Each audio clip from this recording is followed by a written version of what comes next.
गौशाला में बिन चारा के बछवा गाय हलाक भइल। गौशाला में बिन चारा के बछवा गाय हलाक भइल। मॉब लिंचिंग के शिकार नोएडा में 1 लाख भइल। काबा यूपी में काबा और घर के गेहूं चाउर बिक गई लइकन के पढ़ाई में। गहना गुड़िया रेहन धैनी अम्मा के दवाई में। थूक ले सतुआ साना तानी है तना महंगाई में। काबा यूपी में काबा दिल कहलू ना दुआर बा। सड़क पे बेरोजगार बा। प्रयागराज के लइकन के फ्यूचर अन्हार बा। भर्ती निकालत नहीं यूपी सरकार बा।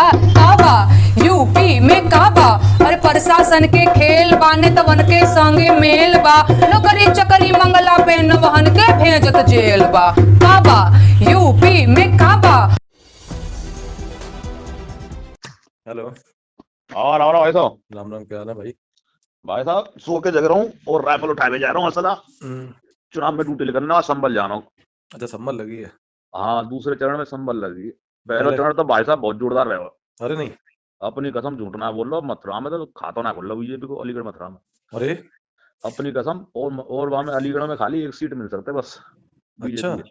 बाकी सब अपनी, एक बसपा मिल सकते, बाकी सब अपनी। अरे हाँ, और मथुरा में तो टोटल अपनी है। तो समझ आ गया भाई। लेकर एक तो एक बसपा की भले लेकर जानी, टोटल अपनी अच्छा, मथुरा में। तो ये कौन असर रहा वहां? हिंदू मुस्लिम चल नहीं पाया इस बार? हिंदू मुस्लिम नहीं चल पाया, जाट मुसलमान गुजर हम्म ये तीनों मिल गए इधर। बिल्कुल सही कह रहे हो। और जो हाँ, सपा का बेस वोट होगा वो तो मिल ही गया होगा। और जो बाकी जो इस लहर में वो भी दे गए, जैसे जो नहीं होते, जो है खटीक खटीक जो होते हाँ हैं ना। हाँ, और बैकवर्ड में जाते हैं होती वैसी को देगी होंगी। हाँ, वो दे गए।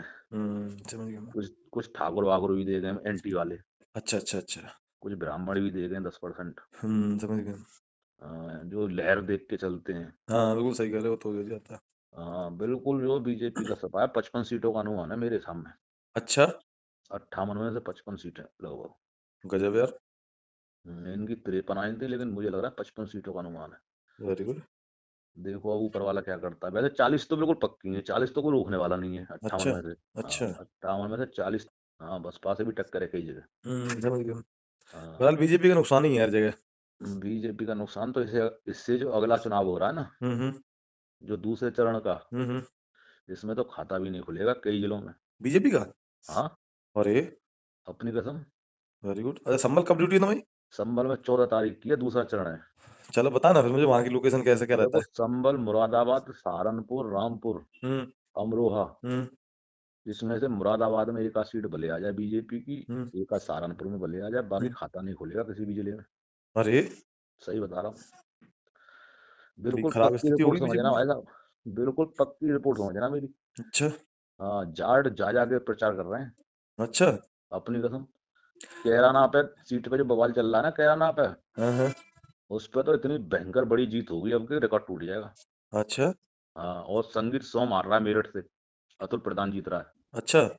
हाँ, और बाल्यान हार रहा है, जो सांसद है ना हाँ बाल्यान, हाँ हाँ हाँ। उसने अपना कैंडिडेट जो उतारा है, वो हार रहा है मुजफ्फरनगर से। हम्म। बड़े बड़े कैंडिडेट, और देखो उससे क्या नाम है, गाजियाबाद से, लोनी से मदन भैया जीत रहा है, अच्छा और नंद किशोर गुजर वो हार रहा है। अच्छा।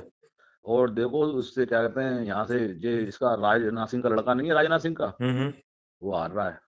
अरे और वो जीत रहा है लड़का दूसरा, जो गठबंधन वाला जो है। समझ गया मैं। तो ये कहो कि आरएलडी मतलब जो है खूब अच्छे से वो दे गई। ऐसा गुजर जाट और अच्छा, लोग मुसलमान। लोग कह रहे थे कि वो ये मुसलमान और वो चल जाएगा, चल नहीं पाया हिंदू मुसलमान। कुछ नहीं भाई, ऐसा हम्म। हिंदू मुसलमान सब धरा रह गया। लोग कह रहे थे जैसे ममता को टिकट मिलेगी तो जाट वोट नहीं करेगा। ऐसा ऐसा हुआ नहीं। इस पे विरोध हुआ था। हम्म। इस पे विरोध हुआ था, तो जयंत चौधरी ने और राकेश संभाल सिंह लिया, ने संभाल वहीं लिया को इन ही लोगों साथ ने। दिया। हाँ, वो बिल्कुल सही हुआ कह रहे था।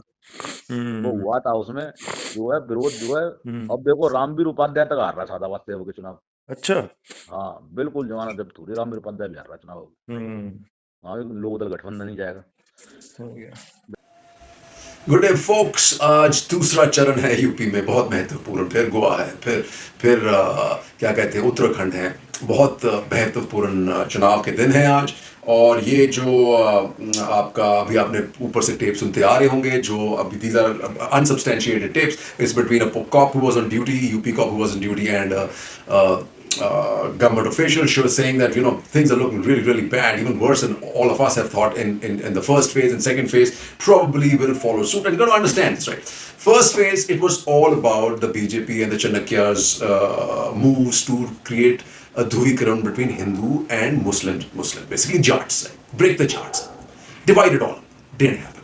In the second phase, do remember, folks, it's all about splitting the Muslim vote, because it's Muslims everywhere. I mean, Muslims are in a majority. If they all vote in bloc, then and they all vote for Sapar or Ralda, then it is goodbye BJP. Right? So here you have Owaisi throwing in his pitch, and this hijab thing. You should see his lectures. They are like kind of fire, breathing fire, right? About के हिजाब के साथ औरत उनकी life time में तो नहीं, पर आगे जाके इंडिया की प्राइम मिनिस्टर बनेगी. So all that kind of threats. B team or C team between Mayawati and him of these of the what do you call that Samaj of the BJP. But here's the thing, right? From what I'm hearing on the ground yesterday, everybody talking to all the Muslims, almost 75 to 80% of Muslims are staying with the cycle. Almost, maybe even more.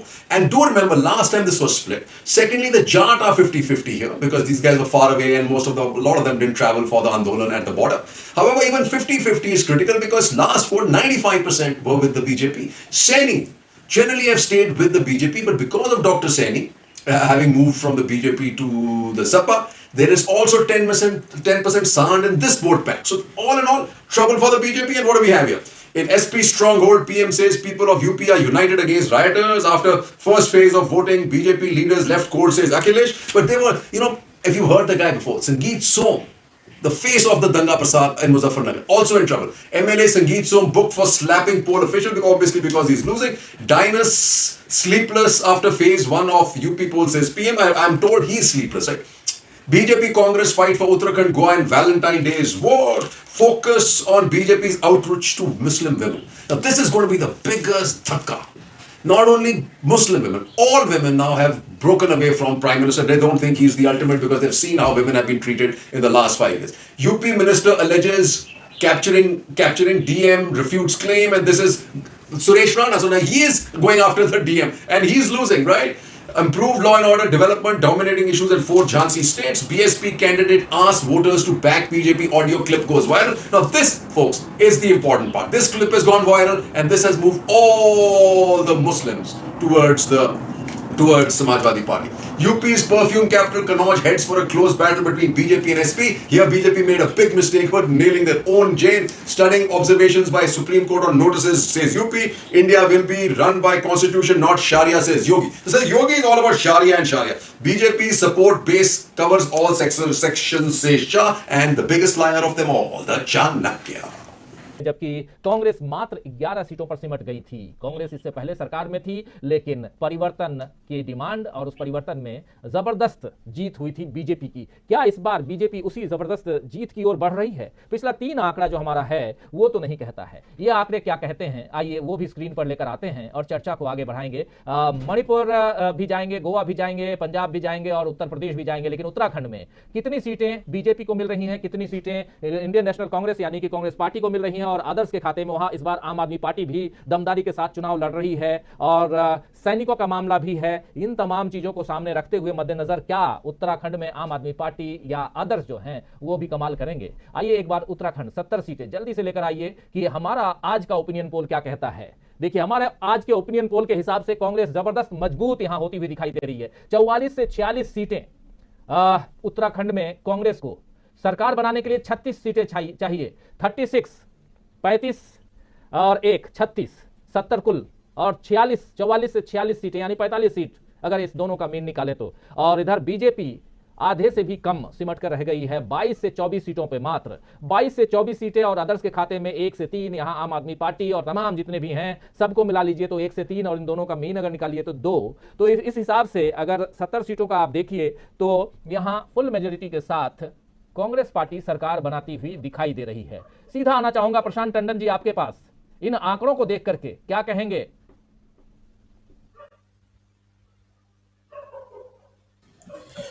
जी, ये trend का पैमाना भी जो है वो बढ़ा है, लोगों का भरोसा बढ़ा है, और एक अवेयरनेस उसके द्वारा भी लोगों के बीच फैलाई जा रही है, ये भी देख रहे हैं। तो इन सब से तो यही लगता है कि हाँ, जनता भी चाहेगी कि हाँ, हंग असेंबली से बाहर निकले और जिसको देना है छप्पर फाड़ के दो। लेकिन क्या गोवा में ऐसा है? आइए एक बार फटाफट गोवा पे नजर डालते हैं। 2017 में गोवा की क्या स्थिति थी ये जानते हैं। आप देखिए, गोवा 13 सीटें मात्र आई थी उस समय 2017 में, बीजेपी को 17 सीटें आई थी, एकदम बिल्कुल जैसे मणिपुर वाला हाल। 17 सीटें आई थी कांग्रेस को, अन्य के खाते में, अदर्स के खाते में 10 सीटें थी। 40 सीटों का की ये विधानसभा है और 40 में से 13 सीटें बीजेपी, 17 सीटें, लेकिन 13 सीट सेकंड पोजीशन वाले ने सरकार बना ली। फर्स्ट पोजीशन सोया का सोया रह गया, दिग्विजय सिंह। क्या कहेंगे अब उसके बाद आज की तारीख में? क्या गोवा की जनता पिछले 2 बार से बीजेपी की सरकार देख रही है? 10 साल एंटी इनकम्बेंसी फैक्टर भी यहां है क्या? यही जानने की कोशिश करेंगे। जरा ले आइए फटाफट अब अपने आंकड़े क्या कुछ कहते हैं, गोवा के अपने आंकड़े, और स्क्रीन पर हमारे तमाम साथी जो हैं उनको भी लेकर आइए। ये देखिए, गोवा बदला बदला सा लग रहा है, यानी बदली तस्वीर। 20 से 22 सीटें, यानी कि अगर दोनों का देखें तो 21 सीट, और 21 सीट तो चाहिए कांग्रेस को सरकार बनाने के लिए। 21 सीटें यहां दिखाई दे रही हैं, यानी कि गोवा में कांग्रेस की सरकार बन रही है आज की तारीख में हमारे ओपिनियन पोल के हिसाब से। सीधा किशोर भाई के पास आना चाहूंगा। किशोर नाइक गांवकर जी हमारे साथ जुड़े हुए हैं गोवा से, और इन आंकड़ों के आधार पर आप पिछली बार हम लोगों ने देखा था हंग, लेकिन पिछले लगभग 20 दिनों में बहुत कुछ बदला है, वो भी दिखाई दे रहा है। क्या ये उस बदलाव के कारण है जिसमें हम अब देख रहे हैं कि बहुत नजदीक, यानी कि यहां कांग्रेस की सरकार बनती हुई दिखाई दे रही है गोवा में? क्या कहेंगे किशोर भाई? निश्चित तौर पे आपके जो आंकड़े हैं वो आंकड़े बहुत मायने रखते हैं, क्योंकि मैंने पहले ही बताया है कि गोवा में किसी भी एक दल को स्पष्ट बहुमत मिलना है, ये बहुत क्लियर है। आइदर आपके ये आंकड़े सही होंगे, या अगर ग्राउंड पे स्थिति बदल गई तो ये आंकड़े सिर्फ कांग्रेस के बीजेपी पे आएंगे और बीजेपी के आंकड़े कांग्रेस की तरफ जाएंगे। लेकिन ये ट्रेंड बहुत ही इंपॉर्टेंट है और ये ट्रेंड बहुत ही सही है। मैं आपको एक उदाहरण देना चाहता हूं। जब 2000 Welcome back, folks. Now let's discuss Uttarakhand. Uttarakhand is called Devbhumi, and people never stop talking to each other, whether in opposition or not. And that's what the BJP doesn't like. Because BJP, when it gets people into its own side, wants to be abusive. It doesn't work. Now, with the kind of language used by Sarna, questioning the parentage of Rahul Gandhi, is he for real? Is he brain dead? And then Bipin Rawat. Why are we elevating him to such a godlike position? Was he godlike? No, not at all. Not at all.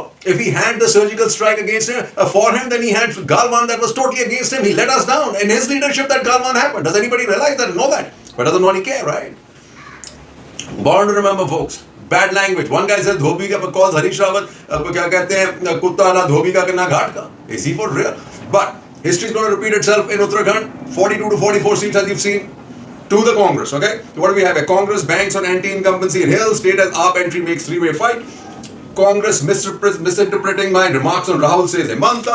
Yogi elect BJP government or criminals who escape UP will take shelter in Hill State. Rawat says Bab against him shows BJP's mentality. It absolutely does. Nobody in Congress has objections to me being CM faces Rawat. Probably true. Dhami promises uniform civil code. Other BJP netas back him, and I don't think it's going to work, right? And this is up. Trying to gain a foothold in Uttarakhand by contesting all seats is losing the plot. Char Dham panel's chief quit says his belief is shattered. Now this is hitting home as far as the BJP is concerned, folks. दोस्तों, चाणक्य नीति पे नीति बदल रहा है, रात रात में पलटी खा रहा है चाणक्य। अब कल रात अमित शाह प्रधानमंत्री और जितने बीजेपी के वरिष्ठ नेता हैं उन्होंने एक मीटिंग की, और मीटिंग में चाणक्य ने फिर अपनी जो अब तक की रणनीति उसमें फिर पलटी मार दी। No, now let's go to Goa, where it's always been Ayaram, Gayaram, or Aya Fernandez, Gaya Fernandez. And the last election was essentially stolen by the BJP. They were a much smaller party than the Congress, but they bought all the MLAs and made a government. But guess who got cheated? The people feel cheated. And again, what's doing the rounds is that in case if it's again a hung party, then once again, what's going to happen is the people at the center with the power, money power, with Adani and Ambani on their side, yes, they will buy out and make the government. So this time, that's working in favor of the Congress. Trinamool Congress has already fallen out. Aam Aadmi Party has also fallen out too. It's just it's a straight fight between these two. And I am told, and as you can see, that it looks like the Pallada Bhari hai Congress ka. What do you say? No easy bets in Goa this time. Trinamool rudderless. Aam Aadmi Party, BJP's B team. Congress votes intact says come, but then he may be right. Utpal Parekar, BJP strongman, locked in four-cornered battle, and this is one of the biggest mistakes that the BJP made. BJP has another problem. All the Karyakartas, original Karyakartas, are fed up because 25 or 30 or 40% or 30% of the tickets have been given to turncoats, and they are upset, and they are not working as hard in the street as they should be. And Shah, all he's waiting for is the time of results, and he'll start his money bank going, cash bank, cash bank, cash bank. Jai Hind. Don't let it happen, folks.